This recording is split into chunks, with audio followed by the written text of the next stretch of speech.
ናታን ከዳጣ ፍቅር እንደያዘው እርግጠኛ ነው። ነገር ግን መናገር አልፈለገም። በሌላ በኩል እንግዲህ አበጌ ምንም እንኳን ከዳጣ ጋር ያለው ቀረቤታ ባይመቻትም ግን ደግሞ ከእሷ ጋር ሲሆን ደስተኛ እንደሚሆን ናታን ተመልክታለች። ይሁን እንጂ ዳጣ ይህን ነገር አልተገነዘበችም። እርግጥ ነው ከእሷ ጋር ሲሆን ደስ ይለዋል፣ መጫወትም ይፈልጋል፣ የተለያዩ ነገሮችን ማድረግ ይፈልጋል። ግን ደግሞ የኤቢን ክፋትና ተንኮል ስለምታውቀው ናታን እንዲቀርባት ብዙም ፍቃድ አትሰጠውም። በሌላ በኩል እንግዲህ ማርታ የዳጣ ጉዳይ እንዴት ነው ይህ ነገር በሌሊት ለምንድን ነው ከናታን ክፍል የምትሄደው በማለት እንግዲህ ለአቶ ደረጀ ነግረውም ነበር። አቶ ደረጀም እንግዲህ ዳጣ እንደዛ አይነት ሰው አይደለችም፣ ለአንቺ ብዬ ግን ሄጀ ላይልሽ እችላለሁ እንጂ እንደዚህ የምታደርግ ሰው አይደለችም በማለት ሲከራከር ነበር። ይሁን እንጂ መኝታ ክፍሉ እንግዲህ ሰተት ብሎ በመሄድ አንድ ላይ ነበር ያገኛቸው። ካገኛቸውም በኋላ የማርታ ሀሳብ ትክክሉን አግኝቶታል። ዳጣ አብዝታ ስለ እናቷ ማወቅ ትፈልጋለች። እናት ማለት ሁሉ ነገር ነች። አንተ አባት ብቻ ነው እንጂ ልትሆን የምችለው እናቴም አባቴም መሆን አችልም። እናት ስትኖረኝ ፀጉሬን መደባበስ እንዲሁም መስራት፣ የተለያዩ ነገሮችን ልታደርግልህ ትችላለች። ስለዚህ እኔ ከዚህ ቤት አልቆይም። ካሁን በኋላ እናቴን ካልነገርከኝና ማን እንደሆነች እኔ ማወቅ ግዴታም ስላለብኝ ንገሬ በማለት ከአባቷ ጋር ተፋጣም ነበር። በሌላ በኩል እንግዲህ ሰላም ስለ ዳጣ ማጣራት ትፈልጋለች። ዳጣ ማንሽ የሚለውን ጥያቄ ስላልተፈታላት እንዲሁም ደግሞ ለመጀመሪያ ጊዜ ስትመጣ ከዛ ቤት ምን ብላ እንደገባችና እንዴት ከደረጀ ጋር እንደተዋወቀችም ስትጠይቃት ነበር። ዳጣ በዚህ ጉዳይ ቆይ ምንድነው ስለ እኔ ማወቅ የፈለግሽው በማለትም ጠይቃታለች። ሰላምም ስለ አንቺን የማወቅ የፈለግኩት ሁሉን ነገር ነው። የት እንደው ተወለድሽ፣ የት እንዳደግሽ፣ እናትሽ ማናት፣ አባትሽ ማን ነው፣ አጠቃላይ በህይወትሽ ያሉትን ሰዎች እኔ ማወቅ እፈልጋለሁ። ስለዚህ አንድም ነገር ሳታስቀሪ ንገሪ በማለት እንግዲህ ዳጣን ጠይቃን ነበረ። ይሁን እንጂ ዳጣ በተለይ የእናቷ ነገር ሲነሳባት ስፍስፍ ስለምትል እናትሽ ማናት ብላ ስትጠይቃት ወዲያውኑ ለቅሷን ነበር ያቀለጠችው። የቤት ባለቤት የሆነው እንዲሁም ደግሞ አሁን ላይ አባቴ ነው ብላ የምታስበው አቶ ደረጀና ማርታ የዳጣን ለቅሶ ከሰሙን በኋላ ተሯርጦ ነበር ወደ ሳሎን የመጡት። ወደ ሳሎን ከመጡ በኋላ ምን ሆነሽ ነው የምታለቅሹ በማለትም ጠይቀዋታል። ግን ዳጣ ምንም የመለሰችው መልስ አልነበረም።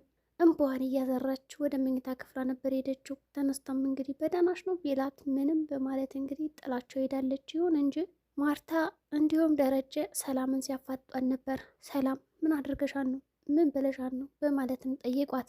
ሰላም የጠየቀቻትን ጥያቄ ለነሱ እንደዚህ ብያት ነው ብዬ አልተናገረችም። ነገር ግን አላቅም ድንገት ነው በቃ ስናወራ የነበረው እና እስኪ እንደው ስለ አንቺ ንገሪኝ፣ ስለ እናትሽ ስላት ነው ያለቀሰችው በማለት እንግዲህ እውነቱን ተነግራቸዋለች። ደረጀም ደንገጥ ይልና እንዴ ሰላም እንደዚህ አይነት ጥያቄ መጠየቅ አልነበረብሽም። ይኸውልሽ ልጅቷ በጣም በድሮ ህይወቷ ስለተጎዳችና ስለተበሳቆለች ያለፈ ህይወቷን እየቀሰቀሽማ ቆስሏን ልትነካ አይገባም። ከዚህ በኋላ ምንም ነገር እንዳትጠይቃት በማለት ያሳስባታል። ሰላምም እንግዲህ እሺ ይቅርታ በማለት ወደ መኝታ ክፍሏ ሄዳለች። ማርታም ቆይ ግን አንቺ ራሱ በዚህ ሌሊት ምን ታደርጊያለሽ? እዚህ ሰዓት አተኝም ነበር ያለቻት። ወዲያውንም ሁለታቸውም እንግዲህ ወደ መኝታ ክፍላቸው ሄዷሉ። ጠዋት ሆነና እንግዲህ ውሃ በትምህርት ቤት አልሄድም በማለት ለእናቷ ትነግራታለች። እናቷ ተነሽ አንቺ ልጅ ወደ ትምህርት ቤት መሄድ አለብሽ፣ ስራ መፍታት የለብሽም ብላ ስታናግራት ውሃ ዛሬ እኔ ትምህርት ቤት መሄድ አልፈልግም ራሴን አሞኛል በማለት ለእናቷ ትነግራታለች። ነገር ግን እናቲቱ አላመነችም። አሁን አንቺ የቤት ስራ ስላልሰራሽ ይሆናል እንጂ መቼም አሞሽ አይደለም። ስለዚህ ወይ ላለማንበብ ነው ወይ ደግሞ የሆነ ነገር ፈልገሽ ነው እንጂ አሞሽ አይደለም፣ ሂጅ ተነሽ በማለት ቀስቀሳ በግዴታ ወደ ትምህርት ቤት እንድትሄድ ስታደርግም ነበረ። ውሃም እንግዲህ በጣም ተናዳ ስለነበረ እረፍት መውሰድ ስለፈለገችም ይኸውልሽ እናቴ ትምህርት ቤት ሂጅ አንድ ነገር ብሆን ግን ይቆጭሻል ብሞትብሽስ በማለት ነበር ተናግራት ሄደችው። በሂጅ ለማን መሰለሽ የምትማሪው የምትኖሪውስ ለማን ነበር? ለራስሽ እኮ ነው ለእኔ መሰለሽ እንዴ ሂጅ ብላ እናትም ቀስቀሳ ልጇን ወደ ትምህርት ቤት ሰደደች።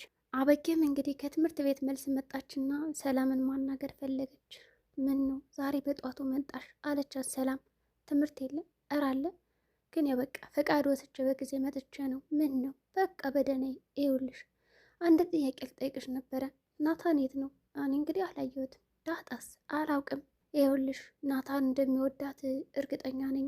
ዳጣ እንዴት ነው ተወደዋለይ ታፈቅረዋለይ ብላም ጠየቀቻት። ሰላምም እንግዲህ የእናትነት ምክሯንና በትህትና ከመለሰችላትም በኋላ ይኸውልሽ አበጌ፣ ቆይ ለምንድን ነው እንደዚህ ተጠራጣሪ የሆንሽው? በራስሽ የማትተማመኝ ለምንድን ነው? እኔ እንደዛ አትወደውም ወይም ትወደዋለች የሚል ቃል አልነገረችኝም። ግን ያው አንቺ እንደምታስቢው ሳይሆን በኖርማል አወዳደድ ሁሉም ሰው እንደምትወደው ትወደዋለች የሚል መልስ መለሰች። እና አታፈቅረው ማለት ነው በማለት እንግዲህ አጅሪት ተደሰተች። እኔ እንደዛ አላልኩም። እንግዲያውስ ይኸውልሽ ለምን እኔና አንቺ አንድ ነገር ተስማምተን አንሰራም? ምን ነበረ? በቃ አሁን ትሄጂና ለናታን ዳጣ እንደማትወደው ተነግረዋለሽ በማለት እንግዲህ ነገሩ ልታቀሳስረው ትፈልጋለች። ሰላም እንዴ በዚህ እድሜ አሁን እኔ ወሬ አመላላሽ ልታደርጊ ነው? በይ አልሄድም በማለት መልሷን ነገረቻት። እንደዛ ማለት አይደለም በማለትም እንግዲህ አጅሪት አበጌ ዳጣን አሁንም ቢሆን ጥምድ አድርጋ ይዛታለች። ከዛ ቤት የምትወጣበትንም መንገድ እየፈለገች ነው። እስካሁን የሞከረቻቸው መንገዶች ምንም ሊሳኩላት አልቻሉም። ይበልጥ ከቤተሰቧ ጋር እያጣመራትና እየተዋደደች ነው የመጣችው። ሰላምም ወደ ስራዋ ከሄደች በኋላ ዳጣና ናታን ወጣ ብለው እንግዲህ መጫወት ይጀምራሉ። ናታን አንዳንድ ጥያቄዎች ጠይቋታል። ዛሬ በጣም አምሮብሻል፣ ቆንጆ ነሽ በማለትም ያደናንቃታል። ይሁን እንጂ ባክተውኝ፣ እኔ ስንት የሚያስጨንቀ ነገር አለ መሰለ። የህይወት ጉዞ ያልተፈታልኝ ብዙ እንቆቅልሽና ማወቅ የምፈልጋቸው ነገሮች አሉ። አሁን አንተ ስለ ውበት የማድነቅ ታደናንቀኛለህ፣ ይቅርብ ትለዋለች። ዳጣ እንግዲህ ቆንጆ ነሽ ስትባል የማትወደው ለምንድን ነው? ናታንም እንግዲህ ሞገሳዋን ከሰጣት በኋላ አይዞሽ፣ ጉድ ነገሮችን በቀላል መንገድ መፍታት ይቻላል፣ ይህ ነገር ሊያሳስብሽና ሊያስጨንቅሽ አይገባም በማለት ይመልስላታል። ይሁን እንጂ እሺ እኔ ምልሽ እንደው ምን አይነት ወንድ ይመችሻል በማለትም ጠይቋን ነበር። እሷም እንግዲህ እኔ አላቅም፣ በቃ እኔ እንደዚ አይነት ነገር አስቤ አላቅም። ምንድን ነው አንተ የሆነ የማልፈልገውን ነገር ልታስተምረኝ እየፈለግክ ነው ወይስ ምንድን ነው ትለዋለች። እንዴ ለዚህም አንቺ አራዳ አይደለሽ። ኧረ እኔ ያው እንግዲህ ኬስ በመፈተሽ ምናምን እንጂ ሌላ ነገር ላይ ምንም አላቅም ትለዋለች። ይኸውልሽ ምርጫሽን ንገሪኝ በማለትም ይጠይቃታል።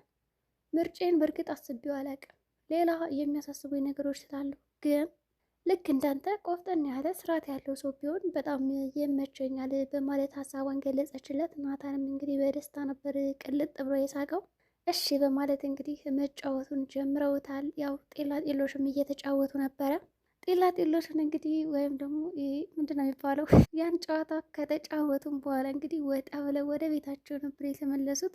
ዳጣ ግን አልተመለሰችም። አባቷን ማግኘት ፈለገች በድጋሚ። ስለዚህ እውነቱን ትነግረኛለህ፣ እናቴ ማነች የሚለውን ጥያቄ ለማወቅ በጣም እየጓጓች ስለሆነ ትጠይቀዋለች። አባት ግን ለምንድን ነው መናገር ያልፈልገው?